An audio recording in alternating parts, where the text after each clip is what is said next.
जय Hind and hello guys, स्वागत है आपका आपके अपने YouTube चैनल ज्ञानदेह होस्ट में। और इस वीडियो में मैं आपको बताने वाला हूं rail coach factory Kapurthala apprentice भर्ती 2024 ऑनलाइन फॉर्म के बारे में कि कैसे आपको इस नई भर्ती का फॉर्म फिलअप करना है जो कि आपकी 550 पद पर निकाली है एंड इसमें कैंडिडेट ऑल इंडिया से अप्लाई कर पाएंगे। तो इस वीडियो के अंदर आपको स्टेप बाय स्टेप पूरी जानकारी दी जाएगी, इसलिए आप वीडियो को बिना स्किप किए देखिएगा ताकि आपसे फॉर्म भरने में कोई भी मिस्टेक न हो। अब चलिए शुरू करते हैं गाइस। ये आपका ऑफिशियल नोटिफिकेशन है जहां पर आपको जानने को मिलेगा कि इसमें किस ट्रेड में किस कैटेगरी में कितनी वैकेंसी है। तो यहां पर आने के लिए आपको क्या करना होगा, वीडियो के डिस्क्रिप्शन में मैंने आपको हमारी वेबसाइट jobsgyan.in का लिंक दिया है। ये लिंक आप जैसे ही ओपन करेंगे तो आपके सामने इस भर्ती की जानकारी आएगी जहां पर जानने को मिलेगा कि 550 पोस्ट इसमें निकाली गई है। एज लिमिट आपकी 15 से 24 साल के बीच रखी गई है। Application fees general OBC EWS को 100 देनी है एंड SC ST विकलांग एक्स सर्विसमैन और साथ ही साथ ऑल कैटेगरी फीमेल के लिए कोई फीस नहीं है।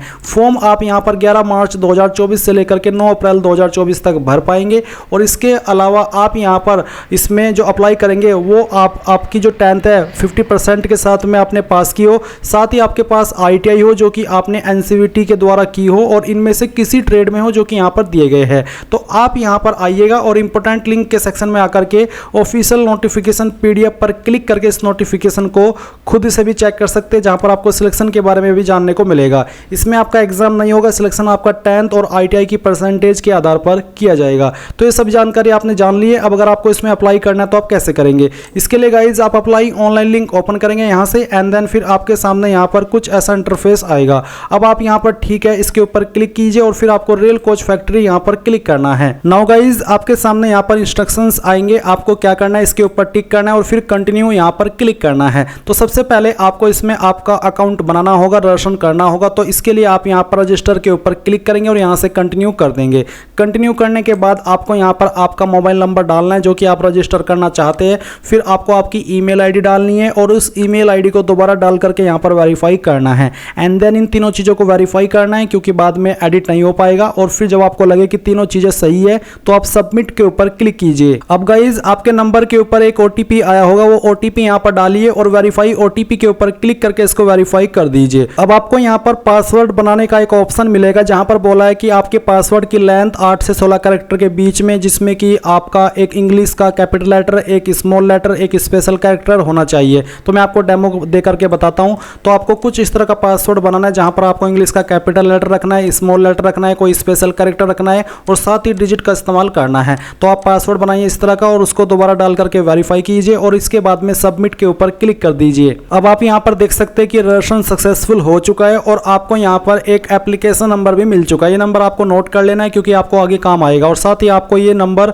मैसेज के माध्यम से भी मिल जाएगा। तो अभी आप ओके कीजिए और ओके करने के बाद में यहां पर इसके ऊपर टिक करके कंटिन्यू कीजिए एंड देन जो अभी आपको रजिस्ट्रेशन नंबर मिला है या तो वो डालिए या फिर आपका फोन नंबर या फिर आपकी रजिस्टर्ड ईमेल आईडी एंड उसके बाद में जो पासवर्ड अभी आपने बनाया वो आप यहां पर फिल कीजिए। ये कैप्चा कोड डालिए एंड देन लॉगिन के ऊपर क्लिक कीजिए। अब आपके नंबर पर फिर से एक OTP आया होगा, वो OTP यहां पर डाल दीजिए और लॉगिन के ऊपर क्लिक कीजिए। अब आप देख सकते हैं कि आपके सामने इस तरह का इंटरफेस आ चुका है इंस्ट्रक्शंस का और आप इसको चेक करते हुए नीचे की तरफ आएंगे और प्रोसीड पर क्लिक कर देंगे। प्रोसीड पर क्लिक करने के बाद में यहां पर अब आपको अपनी जानकारी देनी है, जैसे कि सबसे पहले आधार नंबर आपको यहां पर देना है, फिर आप यहां पर पैन नंबर देंगे। अगर आपके पास पैन नंबर नहीं है तो आप इसको खाली छोड़ सकते हैं। उसके बाद आपको आपका फर्स्ट नेम 10th के सर्टिफिकेट के अकॉर्डिंग भरना है, फिर मिडिल नेम, अगर नहीं है मिडिल नेम तो खाली छोड़ दे एंड उसके बाद में लास्ट नेम यहां पर एंटर कर दे। फिर आपको यहां पर सेम तरीके से फादर का फर्स्ट नेम एंटर करना है, फिर मिडिल नेम और उसके बाद में लास्ट नेम डालना है एंड देन आपकी जो भी कास्ट कैटेगरी है जैसे कि जनरल OBC SC ST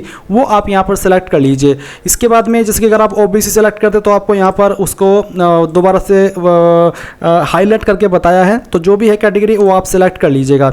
इसके बाद में आपको आपका जेंडर सेलेक्ट करना है, अगर आप एक्स सर्विसमैन है तो आप सेलेक्ट कीजिए, नहीं तो आपको नो करना है। इसके बाद क्या आप विकलांग है, अगर हाँ तो यस, नहीं तो आप नो करेंगे। अगला सवाल आपको यहाँ पर बेसिकली DOB अपनी देनी है, तो आप कैलेंडर के ऊपर क्लिक कीजिए और जो भी आपका ईयर है वो आप यहाँ पर सेलेक्ट कर लीजिए। फिर यहाँ से आपका मंथ और उसके बाद में डे, तो आपकी डेट ऑफ बर्थ इस तरह से यहाँ पर आ जाएगी। इसके बाद यहाँ पर आता है choose trade ITI only NCVT। आपको किस ट्रेड में अप्लाई करना है या फिर आपने ITI किस ट्रेड में की है जो कि आपकी NCVT के द्वारा होनी चाहिए, क्योंकि तभी आप इसमें एलिजिबल होंगे। तो वो ट्रेड आप यहाँ पर आपका सेलेक्ट कर लीजिए।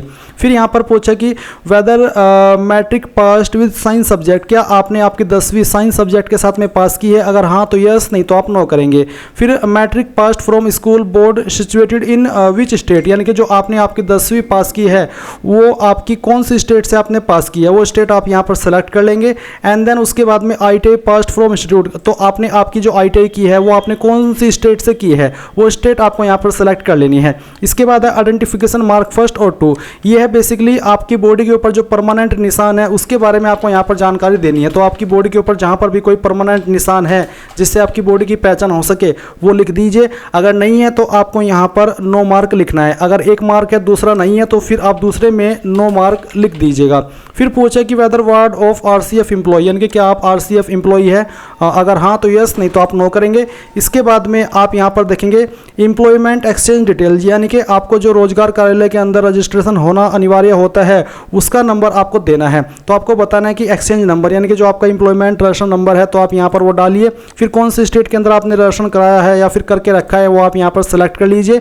उसके बाद सेव कीजिए और फिर यहाँ पर इस आइकन पर क्लिक कीजिए। अब गाइज यहाँ पर आपके सामने क्वालिफिकेशन डिटेल का सेक्शन आ चुका है। तो यहाँ पर आपको सबसे पहले मैट्रिक यानी कि 10th की इन्फॉर्मेशन देनी है। तो आपके नंबर 10th में परसेंटेज में थे या फिर CGPA, वो आपको सेलेक्ट करना है। जैसे कि मैंने परसेंटेज सेलेक्ट किया तो फिर आपको बताना कि मैक्सिमम मार्क्स क्या थे, कितने थे, और फिर उसमें से जो आप नंबर आपको प्राप्त हुए थे वो आप यहाँ पर एंटर करेंगे। परसेंटेज आपकी ऑटोमेटिकली आ जाएगी। फिर आपको सेम तरीके से ITI में बताना कि परसेंटेज में थे या फिर CGPA, फिर आपको बताना कि मैक्सिमम मार्क्स कितने थे। तो मैं यहाँ पर एग्जाम्पल के लिए ये 1000 नंबर फिल करके दिखा रहा हूँ, उसमें से जो नंबर आपको आए थे वो आप यहाँ पर एंटर करेंगे एंड परसेंटेज आपकी आ जाएगी। फिर add highest qualification, if any no weightage will be given for this, तो अगर आपके पास कोई अन्य हायर क्वालिफिकेशन है आप सेलेक्ट कर सकते हैं, नहीं तो आप इसको यहाँ पर सेव के ऊपर क्लिक करके नेक्स्ट के ऊपर क्लिक कर देंगे। नेक्स्ट पर क्लिक करने के बाद आती है एड्रेस डिटेल। तो जो भी आपका एड्रेस है वो आपको यहाँ पर एड्रेस लाइन 1, 2 और 3 के अंदर लिखना है एंड जो आपकी स्टेट है वो आपको यहाँ पर सेलेक्ट कर लेनी है। डिस्ट्रिक्ट आपकी कौन सी है उस स्टेट के अंदर वो डिस्ट्रिक्ट आप सेलेक्ट करेंगे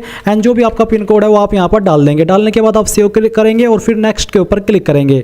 अब गाइज यहाँ पर आपके सामने अपलोड फोटो एंड साइन का सेक्शन आ चुका है, जहाँ पर आपको आपके फोटो का साइज बताया कि 20 से 50 KB के बीच में होना चाहिए एंड जो आपका सिग्नेचर है इसका साइज 10 से 20 KB के बीच में होना चाहिए। तो आप चूज फाइल के ऊपर क्लिक करेंगे, जहाँ पर भी आपने फोटो बनाया है इस दिए गए फॉर्मेट और डायमेंशन में वो आपको सेलेक्ट करना है और यहाँ से ओपन कर लेना है। तो आपका फोटो इस तरह से आ जाएगा। फिर आप यहाँ पर जो आपका साइन है वो अपलोड करेंगे, जहाँ पर भी साइन है सिलेक्ट कीजिए और ओपन कीजिए, तो आपकी साइन की फाइल आ जाएगी। अब आप सेव के ऊपर क्लिक करके यहाँ पर नेक्स्ट के आइकन के ऊपर क्लिक करेंगे। इसके बाद में आपके सामने यहाँ पर आपके फॉर्म का जो प्रीव्यू है वो आ जाएगा। तो चलिए यहाँ पर आपके फोटो अपलोड हो चुके हैं। अब यहाँ पर नेक्स्ट पर क्लिक करते हैं तो जो भी जानकारी अभी तक आपने इस फॉर्म के अंदर भरी है उन सभी का प्रीव्यू आपके सामने है। आप यहाँ पर सभी जानकारी को चेक करेंगे और आप यहाँ पर देख सकते हैं कि SC कैटेगरी के लिए कोई फीस नहीं है, तो आप यहाँ पर फीस के लिए एग्जेम्प्टेड है। अगर आपकी कैटेगरी जनरल OBC है तो आपको फीस जमा करनी होगी। तो ये सभी जानकारी चेक करने के बाद आप यहीं से प्रिंट के आइकन के ऊपर क्लिक करेंगे और आपके सामने आपके फॉर्म का प्रिंट आ चुका है।